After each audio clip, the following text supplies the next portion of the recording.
여러분 안녕하십니까, 백운기입니다.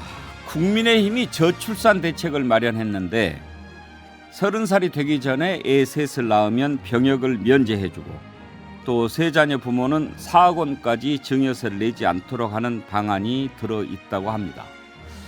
야당이 조롱하고 국민이 비판하고 대통령실은 경고했습니다. 요즘 핫한 챗GPT에게 저출산 문제 해결 방안을 물어봤습니다.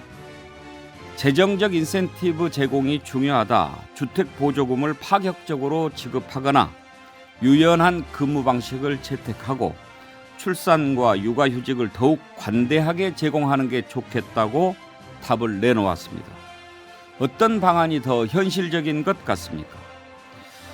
앞으로는 이런 기상천외한 정책을 내놓을 때는 차라리 챗GPT에게 이래도 괜찮겠느냐 물어보고 한다면 놀림거리라도 되지 않겠지요. 그랬으면 좋겠습니다. 백운기의 시사 1번지 출발합니다. 네, 백운기의 시사 1번지 오늘 요즘 아주 핫한 분 모셨습니다.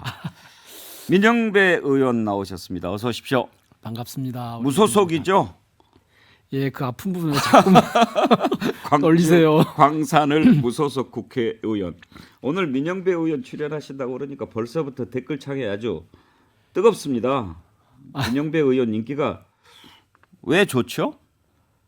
아마 할 일을 했다 이런 뜻 아닐까요? 만약에 좋다면. 그래요? 좋은지는 제가 모르겠습니다만 인기가 좋은지는 모르겠습니다만은 응원하신 분들의 대부분은 할 일을 했다. 예. 그리고 그래서 작년에 보니까 그 후원금을 전국적으로 10,000명 넘는 분이 후원금을 보내주셔서 그냥 상반기에 다 끝나고 채우고 끝나버렸습니다. 작년 4월 20일이죠? 그렇습니다. 탈당하신 게. 그날 오전에 우리가 여기서 인터뷰를 했어요. 아, 그랬습니까? 그래가지고 뭐 이런저런 뭐 이제 뭐 검수완박이라든지 이런 의견 막 이야기하고 예. 어떻게 될 것 같냐 그랬는데 그날 오후에 딱 탈당 기사가 떠서 아이고 귀띔이라도 좀 해주지. 그때 비사를 살짝 하나 말씀드리면 예. 저는 뭐 탈당을 해야겠다 할 수밖에 없겠다 이런 생각을 하고 있었고 그래서 당에 그 탈당원을 제출해 뒀어요. 그래서 저는 내가 그렇게 할 건데 당이 적절한 시기에 필요하면 접수를 하시지요. 그러니까 잘 활용을 하십시오라고 했는데 그걸 그냥 저도 아직 마음의 준비가 덜 돼 있는데 오후에 발표를 하던데요. 그런 일이 있었습니다. 그래서 아마 제가 그때 아직 탈당했다는 말씀을 드릴 수가 없어서 이해합니다. 예, 이해하고 또 뭐 그렇게 할 수밖에 없었던 상황이었다. 그러면 예. 다시 그런 상황이 온다고 해도 그렇게 할 겁니까? 아니 할 수밖에 없습니다. 그렇게 할 겁니까가 아니고 할 수밖에 없을 겁니다. 왜냐하면 지금 무슨 논란이 많은데 핵심은 뭐냐면 검찰의 수사권을 축소할 것이냐 말 거냐 했거든요. 그리고 지금 보니까 검찰의 수사권을 축소하는 게 옳았고 헌재도 그렇게 판단하고 있고 그래서 저는 그런 상황이 오면 아마 제가 뭐 하겠습니다 이렇게 말씀드리는 건 그렇지만 할 수밖에 없을 겁니다. 또 누군가는 만약에 당의 그런 노선과 정책과 그 정치적인 방향에 동의하는 당원이라면 당의 노선을 충실하게 따르려고 하는 당원이라면 왜냐하면 당시에 모든 의원들이 100% 찬성했거든요. 검찰 수사권을 축소하는 법안 2개, 검찰청법하고 형사소송법을 개정하는데 그래서 지금 와서 뭐 그때 잘했느니 못했느니 탈당에 옳았느니 그렇느니 이렇게 말씀하시는 민주당 분들은 자기를 좀 돌아봐야 돼요. 내가 그때 어떻게 했지 이거를.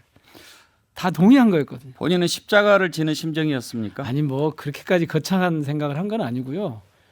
마땅히 저도 그 검찰청법하고 이 형법의 개정안을 제출을 했었거든요. 그렇기 때문에 저로서는 제 정치 행위를 그냥 한 겁니다. 그런데 당에서 또 그렇게 가기 때문에 저도 자연스럽게 한 거죠. 자, 그러면 많은 지지자들은 민영배 의원의 그런 결단이 없었다면 법안 통과가 어려웠을 것이다. 잘했다. 이렇게 응원하기도 하지만 예. 정치인이 탈당을 한다라고 하는 것은 정말 큰 결단 아닙니까? 그래서 우리가 흔히 이제 그런 비유를 들죠. 성경을 읽기 위해서 촛불을 훔치는 것은 정당화될 수 있느냐. 그러니까 아무리 그렇게 하지 않으면 안 되는 상황이었다 하더라도 위장 탈당 아니냐. 그러면 정치인이 위장 탈당하는 것은 용납할 수 있느냐. 이런 질문들을 던지는 분도 많습니다. 많은 게 아니라 그게 뭐 훨씬 많아가지고 저를 계속 이를테면 위장 탈당한 사람 이렇게 몰아붙이고 검수완박이 문제가 있는 것처럼 몰아붙였죠. 그런데 그 둘은 다른 정치 세력의 선동이죠. 정확하게. 제가 뭐 그 말씀을 다 드리려면 아마 한 2시간 필요할 텐데요. 저는 이번 헌재 결과를 보면서 더더욱 그렇게 생각을 하게 됐습니다. 첫째, 헌재에서 미안하지만 수사권은 검찰이 마음대로 갖고 있는 원래 헌법에 정해져 있는 게 아니야. 이건 입법인 국회에서 수사권을 이쪽에 혹은 저쪽에 부여하는 것은 입법사항이야. 더 이상 말 꺼내지 마. 특히 법무부 장관한테는 당신은 아예 자격도 없어. 이런 권한쟁의 심판을 청구할 자격조차 없어. 그랬잖아요. 예. 그런데 제가 어제 깜짝 놀랐는데 한동훈 장관이 어제 법사위 상임위였겠죠? 상임위에 나와서 위장 탈당은 위헌 위법이었다. 따라서 내가 사과할 일이 아니다는 논지로 얘기를 하더라고요. 민주당이 사과해야 된다고 그랬죠. 네. 야, 제 감으로는 저분은 정말 법무장관 하면 안 되겠구나. 저는 사실은 언제부터 이분들이 그런 정치 선동으로 일관한다는 사실을 알았냐면 조국 때부터예요. 조국 장관 그 사건이 날 때부터. 생각해 보십시오. 헌재가 판단을 했는데 결정을 했는데 그게 아니라고 하는 거잖아요. 지금 그걸 부정하는 거잖아요. 법무장관 자격이 있습니까? 저는 그래서 사과를 할 게 아니라 이쯤 되면 어제 민주당에서 사과해야 된다고 했잖아요. 민주당이 사퇴해야 된다고 해야 돼요. 예. 그리고 사퇴하지 않으면 너무나 크게 법을 위반하고 있기 때문에 그리고 법 질서에 반하고 있기 때문에 탄핵해야 돼요. 누구말 하면 잔소리예요, 이거는. 근데 그러면 저한테 이제 그렇지만 네가 했던 그 절차에 대해서는 문제가 있잖아라고 헌재가 판단했다, 인용했다 이렇게 지금 하잖아요. 국민의힘 의원 두 분이 이제 권한쟁의 심판 청구한 것에 대해서 그 부분은 죄송하지만 저는 그분들한테는 사과할 생각이 1도 없어요. 제가 만약에 절차적인 하자가 있는데도 불구하고 그럴 수밖에 없었습니다라고 하는 말씀을 드린다면 그거는 주권자인 시민들한테 국민의힘 지지자나 국민의힘과 같은 말을 하는 같은 방향으로 보고 있는 같이 걷고 있는 이 세력 이분들한테는 사과할 생각이 1도 없습니다. 왜냐하면 당시 제가 탈당을 한 것은 검찰의 수사권을 축소하는 것이 시대적인 추세고 세계적인 추세다. 우리도 그렇게 해야 된다라고 한 거였거든요. 그게 잘못됐다고 하지 않았잖아요. 누구도. 그다음에 자꾸 저한테 위장탈당, 검수완박 이런 표현을 쓰는데 이거는 그쪽에 그야말로 정치 선동의 언어예요. 헌재 결정문을 어디에도 봐보십시오. 제 탈당에 대한 판단은 1도 하고 있지 않습니다. 아예 안 나와요. 헌재에서 위장탈당이라는 표현 자체도 안 나옵니다. 검수완박이라는 표현 자체도 안 나와요. 제 탈당 행위에 대해서 헌재가 이렇다 저렇다 평가한 게 없어요. 다만 제 탈당 행위로 인해서 그 청구인 그러니까 유상범 전주의 두 분의 권한을 침해했다. 그분들이 그 당시에 법사위원들이었거든요. 권한을 침해했다. 무슨 권한을 침해했냐? 심의권하고 의결권을 침해했다는 거거든요. 그런데 심의권을 침해했다는 조금 이따 말씀드리기로 하고 의결권을 침해했다를 판단하는데 4대5로 갈리지 않습니까? 뭐 4대5가 됐든 5대4가 됐든 어쨌든 그건 헌재가 결정하는 거니까 그건 법정 의견이 되는 겁니다. 그게 이제 그쪽에서는 법정 의견이라고 표현하는 거여서 그게 공식 의견이죠. 그런데 참 재미있는 게 있어요. 이 네 분 그러니까 제가 탈당한 사람을 법사위에서 위원장이 안건조정위원으로 선임한 것이 위법이다라고 보는 분이 5분이고 아니다라고 보는 분이 4분인데 예. 이 4분은 법리적 사실에 근거해서 얘기를 합니다. 사실 판단을 해요. 그러니까 어디 법에도 탈당한 사람을 안건조정위원으로 선임하면 안 된다라거나 그러는 것이 온당하지 않다라는 표현이 어디에도 없다는 겁니다. 법에. 그러니 법을 어길 게 없죠.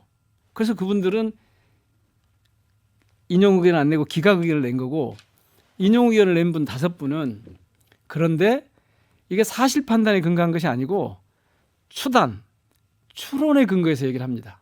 그러니까 여기는 가치 판단을 하고 있어요. 평가를 하는 겁니다. 제 행위에 대해서. 근데 법조인이, 법원이, 판사가 평가를 해도 될까요? 법에 따라서 해야 되는 거 아닙니까? 그래서 이 사과를 한다고 하는 것은 제가 정치적으로 이것이 민주주의의 질서를 혹시라도 왜곡할 가능성이 있을 수 있습니다. 의도는 검찰의 수사권을 축소하는 것을 위해서 한 것이지만 보시기에, 주권자 시민 여러분께서 보시기에 혹시 이것이 그렇게 보이셨다면 그 부분은 제가 송구합니다. 그렇지만 이런 불가피한 사정이 있었습니다. 이렇게 말씀드릴 수 있지만 지금 무슨 위장 탈당이니 검수완박이니 민주당한테 사과해라고 하는 이 세력한테는 정말 1%도 제가 사과할 생각이 없습니다. 왜냐하면 사실을 가지고 얘기하지 않기 때문에, 이건 정치적 공격이고 선동이기 때문에 제가 거기에 사과해야 될 이유는 없죠. 그럼 자기 부정이 되는데요. 알겠습니다. 제가 그 얘기를 안 했어야죠, 그러면. 지금 민영배 의원의 입장을 들어봤는데 댓글이 다양하게 올라옵니다. 그러겠죠. 예. 예. 그게 딱 이제 여기도 정확하게 예. 위장 탈당이라고 공격하는 쪽만큼은 비판적인 댓글이 올라올 거고, 아니야 잘했어 이런 분들은 뭐 응원하는 글이 올라올 거고 그럴 겁니다. 아마. 근데 어떠세요? 이제 지금 정치를 하신 지가 참 오래되시죠? 국회의원 거는 뭐 3년 차죠. 아니 뭐 그 전에 노무현 정부 때부터 이제 그렇게 정치를 따지면 한 이렇게 10한 뭐 4, 5년 된 것 들여다보셨으니까. 같습니다. 예. 노무현 대통령 때 비서관을 하셨잖아요. 했죠. 그때 정치의 그 갈라짐과 지금 어떤 게 더 심해진 것 같습니까? 저는 지금이 훨씬 심해진 것 왜 같습니다. 그런 것 같습니까? 그거는 검찰이 수사권을 가지고 정치를 했기 검찰 때문인 것 같습니까? 예. 그러니까 이제 그 당시에 그런 얘기를 하는 게 크게 보면 몇 가지 있었습니다. 첫 번째가 지역적 접근을 하는 경우가 있었어요. 이 지역주의라고 하는. 두 번째가 이 개혁이냐 보수냐 하는, 그러니까 이념적인 게 있었어요. 지금 와서 생각해, 그리고 또 굳이 따지면 정치 세력의 특징, 그 뭐 운동권이 중심이 돼 있느냐, 뭐 보수 세력이 중심이 돼 있느냐 하는 이런 식의, 이게 이제 이념적인 거겠죠. 그리고 이제 제일 중요한 것은 사실은 세계관이었을 거예요. 우리 정치를 보는, 그러니까 예를 들면 남북 문제를 놓고 이것도 이념에 관한 것이죠. 그 다음에 이제 세 번째가 아마도 어느 편에 서느냐, 정치가 다수의 편에 서느냐, 기득권 편에 서느냐, 아마 이런 것들 때문에 갈등이 있었는데, 근래에는 검찰 정치, 검사 정치가 이 갈등의 중심에 섰어요. 근데 이게 요즘 표현으로 하자면, 요즘 흔히 하는 표현으로 하자면, 비판적인 표현으로 하자면, 이건 거의 전두환 그 군사 독재, 군사 쿠데타 세력이 하던 것보다 더 심하다. 겉으로 물리적인 것은 아닌데, 물론 물리적인 것도 있죠. 제도를 활용해서. 사실은 검찰이 정치하는 것은 안 맞는 거거든요. 그러니까 저는 국민의힘에서 얼마나 정당이 허술했으면, 허약했으면 10개월 전까지 검사였던 사람을, 검찰총장이었던 사람을 후보로 세울 수밖에 없었을까? 얼마나 정치가 빈약했으면. 그렇지 않습니까? 그런데 그 중심에 진입해오는 과정을 보면 검사 정치, 검찰 정치가 있었던 거죠.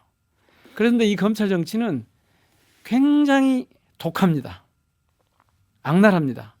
사과할 줄 모릅니다. 타협할 줄 모릅니다. 지금 이재명 대표와 민주당을 향한 이 검사 정권의 검사 독재 정권이라고 하지 않습니까? 이 정권에 하는 걸 보시면 딱 보실 수 있을 거예요. 굉장히, 그러니까 사과가 없잖아요. 윤 대통령, 아니 미국 가서 그렇게 비속어를 써가지고 국제적인 망신을 샀으면 정중하게 사과해야죠. 아니 바이든이 아니고 날리면 뭡니까 이게? 누가 봐도 다 하는 거라. 이분들은 사과할지 몰라요. 그리고 확신범들이에요. 그래서 자신들이 옳다고 생각하는 걸 끝까지 주장해요. 어제 한동훈 장관 태도를 보고 제가 진짜 깜짝 놀랐습니다. 사실은 한동훈 장관이 언제 이렇게 지나가는 말로 우리가 식사 한번 하시죠 이런 얘기를 한 적이 있는데 네. 진짜 저 밥 한번 먹고 싶어요. 먹으면서 지금 당신들이 하고 있는 이 방식이 지금 당장 통했고 앞으로도 계속 통할 것 같지만 미안하다. 정치 그렇게 되는 거 아니다. 라는 얘기를 제가 해주고 싶어요. 그러니까 이를테면 한 장관의 경우는 그 이슈의 중심에 늘 서잖아요. 자기 정치를 하고 있는 거. 이번 제가 그 헌재 결과가 나오고 나서 하는 걸 보면 저쪽은 두 가지 개인화를 합니다. 이 결과를 공적으로 접근하지 않아요. 하나는 한동훈 장관이 그 논란과 이슈의 중심에 서려고 해요. 늘. 두 번째는 제 위장 탈당이라고 하는 용어를 써서 한 번도 안 나온다니까요. 제 행위는 판단의 대상이 아니에요. 현재 법사위원장과 국회의장이 했던 그 안건 조정의 구성과 이런 것들이 판단의 대상이거든요. 한 번도 안 나와요. 근데 그걸 계속 쓰면서 민주당이 사과하라 그러면 사실은 사퇴를 하라고 해야 되는데 사과를 하는 게 아니라 오히려 민주당이 사과해라 그러죠. 말이 안 되는지 자기도 알아요. 그런데 그렇게 정치를 하는 겁니다. 그래서 제가 그걸 보고 깜짝 놀랐는데 이렇게 하기 때문에 지금 이 대립이 정치적 양극화가 훨씬 심각한 거예요. 예. 왜 그렇게 갈라지게 됐을까 그 부분에 대한 질문이었는데 돌이켜 보면 노무현 대통령이 대연정을 제안한 적이 있지 않습니까? 저는 예. 그때 그런 제안이었죠. 만약에 양쪽 진영이 의견을 하나로 모아서 정말 내놓겠다. 하나타면은 내각 구성권을 주겠다고 했어요. 네. 그러니까 돌이켜 볼 때마다 노무현 대통령이 얼마나 해안을 가지고 있었고 예. 나라에 대한 고민이 깊었는가 수시로 생각이 나는데 근데 이제 저는 그런 생각이 듭니다. 지금 민영배 의원이 하시는 말씀에 대해서 많은 국민들이 별로 동의해주지 않죠. 동의하는 분과 동의하지 않는 분으로 쭉 완전히 갈라진다는 그렇습니다. 말이에요. 네. 중간이 없어요. 그렇습니다. 근데 이제 왜 이렇게 됐을까 하는 것을 우리가 지금 이제 천착해 보는 건데 제가 첫 번째는 지금 검사 독재 정권 때문이다. 두 번째는 사실은 정치 구조, 정당 구조의 문제예요. 그러니까 완충지대가 없는 정당 구조거든요. 예. 국힘하고 민주당이 둘이서 요즘 이걸 정치적 양극화로 표현하는데 둘이서 되게 싸워요. 중재자가 없어요. 국회의장도 중재자가 아니에요. 사실 이런 경우는 싸울 수밖에 없어요. 그러니까 미국이나 한국이나 양당제에서는 이렇게 싸울 수밖에 없습니다. 그러면 원래 이재명 후보도 사실은 정치 교체를 하자고 후보 시절 막판에 그걸 들고 나왔잖아요. 저는 지금 그게 필요한 시점이라고 봐요. 그게 지금 사실은 선거구제 논의에서 예. 선거구제 개편에서 적용이 돼야 되는 거죠. 정치적 양극화 이거를 이용한 검사 정치의 횡포 이게 지금 이 극단적 갈등의 요소라고 저는 봅니다. 선거구제를 어떻게 바꾸면 이 양극화를 조금 해소할 수 있을 것 같습니까? 크게 보면 두 가지 줄기가 있을 겁니다. 하나는 원리적 측면에서 보면 비례성과 대표성을 높여줘야 됩니다. 그리고 운영이라고 하는 측면에서 보면 이 특정 정당의 의견이 일방적으로 관철될 수 없는 구조를 만들어줘야 됩니다. 그러니까 그것은 정치 세력의 다양화입니다. 그러면 이 두 가지 흐름에 부응하는 방법은 뭔가 아주 이상적으로는 저는 대선거구제라고 봅니다. 중선거구제는 아니고요. 도농복합도 아니고 대선거구제예요. 그러니까 비례성과 대표성을 확보하면서도 정치 세력을 다양화하게 할 수 있는 방법은 뭔가 가장 이상적으로는 대선거구제일 겁니다. 그런데 현실적으로 대선거구제까지 가기에는 자기 당의 문제나 선거 구민들의 선거 운동 방식이나 이런 것이 우리가 거기까지 가기에는 쉽지 않아요. 그래서 저는 중간 단계로 비례대표 의석을 대폭 늘려야 된다. 그리고 이것을 권역별 비례 연동형으로 가야 된다. 연동형 비례대표로 가야 된다. 그러면 이렇게 되는 거죠. 광주 같으면 그렇게 하면은 지역구 의석이 한 5석 내지 6석 되고 제 안으로 따르면 저도 안을 하나 제출해놨거든요. 저는 1대1로 하자. 예. 지역구와 비례를 1대1로 하자. 저는 최소한 지역구와 비례를 2대1 정도는 해야 된다고 봅니다. 200석 100석. 저는 150석 150석을 내놨어요. 저하고 김종민 의원 안이 150석 150석 아니거든요. 그런데 김종민 의원 안은 우선 놔두고요. 제 안은 뭐냐면 그렇게 하면 광주 같으면 대개 비례에서 한 너댓 석? 그리고 아니 지금 상태로 놓고 보면 광주가 8석이지 않습니까? 예. 근데 이것이 한 5석이나 6석으로 줄어들고 아니면 정확하게 하면 4석으로 줄어들어야겠죠. 4석이나.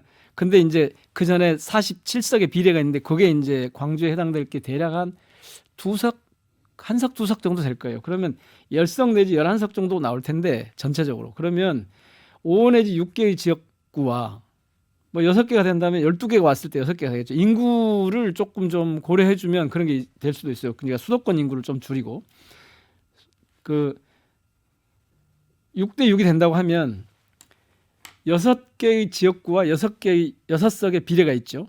그러면 이 6석에서는 대개 5석, 지금 정도면 5석 내지는 6석을 민주당이 먹을 겁니다.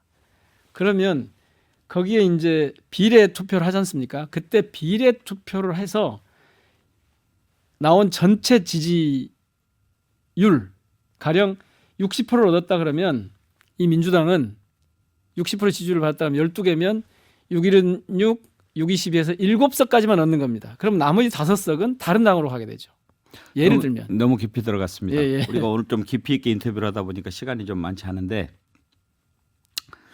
짧게 그러면 몇 그래서 가지만 중간에 좀, 어쨌든 그렇게 비례를 대폭 늘리는 과정을 거쳐가자. 그래야 정치 세력의 예, 다양화가 좀 가능해진다. 다양해질 거다. 예. 그런 의견 주신 거죠. 물어보고 싶은 게 많은데 그쪽으로 좀 빠졌습니다. 예. 수박 얘기가 민주당 지지자들한테서 많이 나옵니다. 특히 이제 개딸이라고 하는 개혁의 딸들. 수박이라는 표현에 대해서 민영배 의원은 어떻게 생각하세요? 제가 얼마 전에 제가 제 민영배 TV에 라이브를 한번 했는데 네. 수박은 없습니다 이렇게 얘기를 했다가 지지자분들이 막 저한테 뭐라고 하더라고요. 제가 수박이 없다고 하는 것은 이런 뜻입니다. 그러니까 자기 생각과 다른 의견을 겉으로 내보이는 사람들을 수박이라고 표현할 거 아니에요. 저는 그렇지 않은 것 같아요. 자기 생각을 그대로 그냥 표현하는 거예요. 그러니까 차라리 썩은 호박이 있다고 하면 그건 맞지만 수박이라는 표현 쓰지 맙시다. 그게 첫 번째고 두 번째는 사실 이 수박이란 말을 민주당에서 만들었을까요? 민주당 누가 지지자들이 만들었나요? 만들었을까요? 저는 일종의 그러니까 선거 과정에서 나온 정치 공작이라고 봅니다. 공작팀이 제가 보기에는 있는 것 같아요. 그러니까 왜 그걸 알 수 있냐면 무슨 결정이 나오기만 하면 수박 명단이 돌아요. 그게 어떻게 가능합니까? 지지자들이 개인이 불가능합니다. 그거는. 그리고 무슨 일만 나오면 바로 오전에 국회가 열렸다 하면 오후에 막 포스터가 돌아요. 그걸 어떻게 개인이 합니까? 저는 그 말씀을 개딸들이- 자칫하면 개딸들을 그런 공작에 놀아나는 아니죠. 생각하는 생각 없는 아니, 제가 집단처럼 전혀요. 예. 그 반대입니다. 개딸들이 그렇게 하는 게 아닐 뿐만 아니라 개딸은 그런 짓 한 적이 없어요. 저는 제가 본 개딸 중에 그런 식의 사고방식을 갖고 있는 개딸 한 번도 못 봤어요. 저한테도 제법 이렇게 응원 오고 막 집단적으로 오고 제가 농성하고 있으면 찾아오고 이런 분들이 꽤 계시는데 아무도 그런 생각조차 하지 않아요. 딱 제가 볼 때는 좀 표현이 좀 거친데요. 간첩이 있어요. 공작조가 있어요.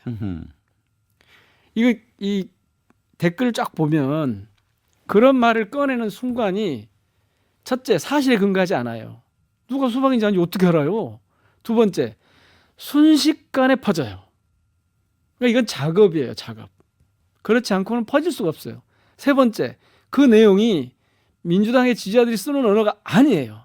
되게 보면 이런 이유 때문에 저는 이게 지금 사이버 공간에서 워낙 사이버 공간이 민주당과 다른 쪽의 점유가 많기 때문에 거기서 계속해서 만들어지고 두 개 조가 있는 것 같아요. 하나는 이걸 만드는 조, 생산조가 있고 또 하나는 유통조가 있어요. 이 유통조들과 생산조들이 긴밀하게 바로바로 돌아갑니다. 알겠습니다.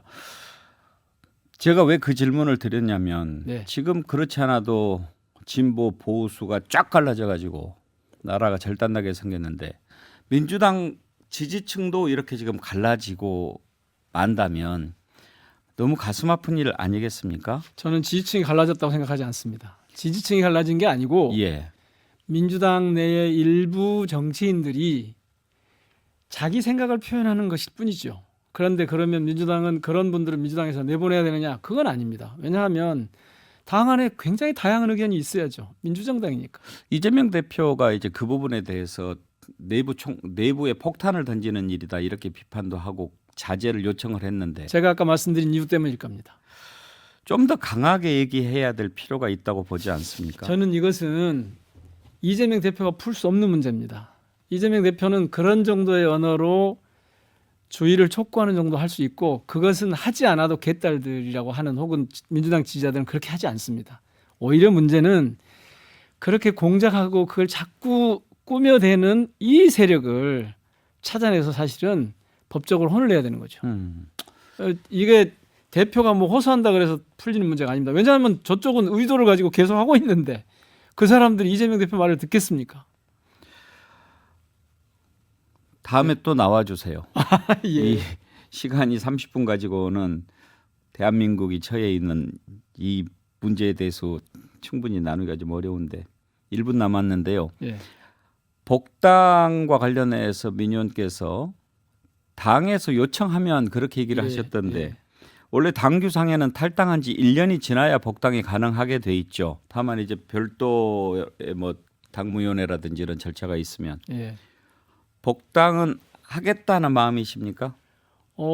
당연히 복당을 하고 싶은 마음은 있지만 제가 지금 복당을 주장하지는 않을 겁니다. 왜냐하면 지금 헌재 결정이 나고 나서 아까 제가 개인화라고 말씀드렸는데 헌재는 저에 대한 어떤 얘기도 하고 있지 않아요. 그렇기 때문에 제 문제는 제 복당 문제는 굉장히 사소한 개인적인 문제예요. 오히려 헌재 결정이 담고 있는 의미를 살펴서 그것에 후속 조치를 해야죠. 이를테면 검찰의 수사권을 정리하는 문제를 어떻게 할 건가, 그리고 그게 가면 어디로 가야 될 건가, 그다음에 이런 끝나버렸네. 예. 그런 문제, 공적인 영역의 문제가 먼저 풀려야 되고요. 제 복당 문제는 그 후에 됩니다. 사실은 알겠습니다. 저도 진짜 드릴 말씀이 꽤 오늘 있었는데 여기까지 하는데 자주 보십시다. 예. 예. 또 나와 주십시오. 불러주시면 예. 오겠습니다. 감사합니다. 민영배 의원과 얘기 나눠봤습니다. 15 듣고 이어가죠.